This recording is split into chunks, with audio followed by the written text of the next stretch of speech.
Now, 9 pounds seems a little bit heavy for a laptop. Let's cut that almost in half with a gaming machine from Alienware. Dell bought Alienware a couple of years ago, but they've kept the brand alive as a high-end gaming system. Radford Castro, our engineering director, has their 14-inch laptop. Not exactly an Ultrabook. No, definitely not an Ultrabook. This is a full-fledged gaming laptop.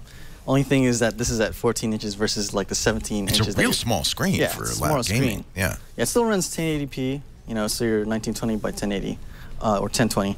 And, you know, speed-wise, it's fast. But here, I just want to point out some stuff. I mean, that's kind of funny and cool at the same time.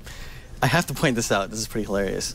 You can actually change the lights on this thing. So you can actually choose the light on your mouse pad. The trackpad. Tilt your head a little bit because we can't see it. Right, the trackpad's lit up. Yeah. It's glowing.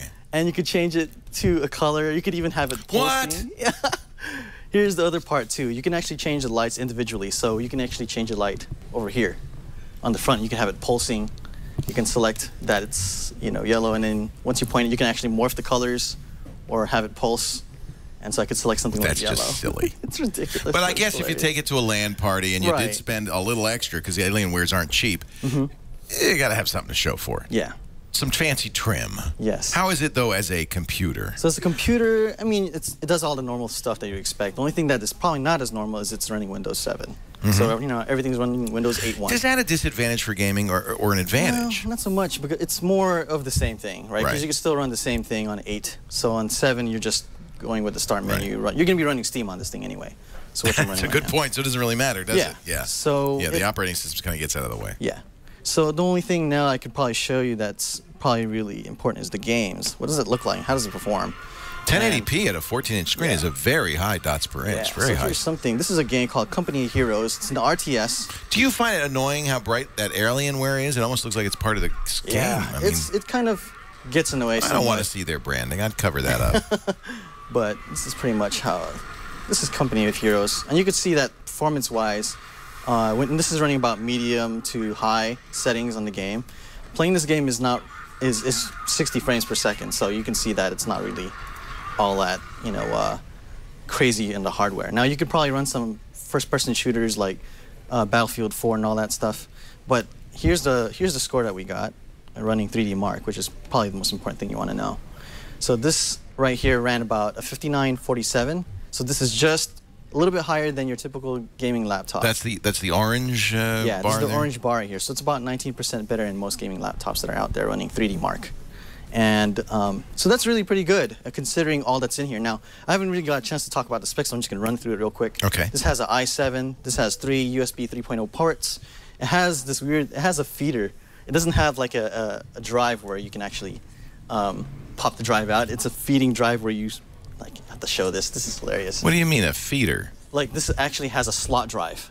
Oh. So you actually... I haven't seen those in a while. Yeah, I haven't seen those in a while either. So you have to eject it through, you know... software. Through software, yeah. But for the most part, this laptop, it can run pretty much most games that you'd expect to run on it. Now, is it dedicated graphics or motherboard, you know, Iris graphics? What is it? This is GeForce. It's 765. It's GTX 765. Yes, okay. 765.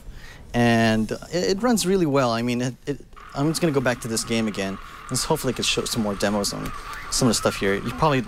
Let me see if I can do some more zooming in here. But yeah, this is just a bunch of units moving around. Let's see if I could target something here. Yeah, so you can see that. It's really not so... This isn't a super challenging game, Yeah, it's not a super challenging game in terms of like pushing its performance. But in terms of running 3D Mark and all the other first-person shooters that you see... Benchmarks are good. Yeah, the benchmarks are good. I'd expect that from Alienware. Now, here's the question. You clearly play a price for that yellow Alienware, or blue or green or red, whatever color you want to make that logo. Because of the name, how much more is this? Well, how much is this laptop? So we have the price range starts at $1099 and ends up at $1599. That's not bad. As configured is $1099? No, this one right here, this particular configuration, this one's $1599. So this is the highest end one. Okay. This comes with 16 gigs of RAM. It has an SSD paired with a regular hard drive with 1 terabyte total. So you're looking at 256 gigabytes of SSD. And then 1 terabyte, 750. Is it a hybrid drive or is it... No, it's actually 2 drives in here. It is 2 separate drives. Yeah. So that sounds pretty good. Let's get the pros and cons on the Alienware 14-inch gaming laptop. It has ludicrous speed. It's really fast. The lights are customizable, and it has tons of ports and amenities. On the con side, you're looking at a 14-inch screen, which you're typically seeing on 17 inches for gaming laptops. And it has a weird Blu-ray, feeder slot thing, and then the weight, obviously. Right. But other than that, it's a very solid laptop. And in the end, I would give this, just based on its price alone and the amenities that it provides, I'd give it a buy. A buy on the Alienware from Radford Castro, our Director of Engineering. Thank you, Radford. Thank you.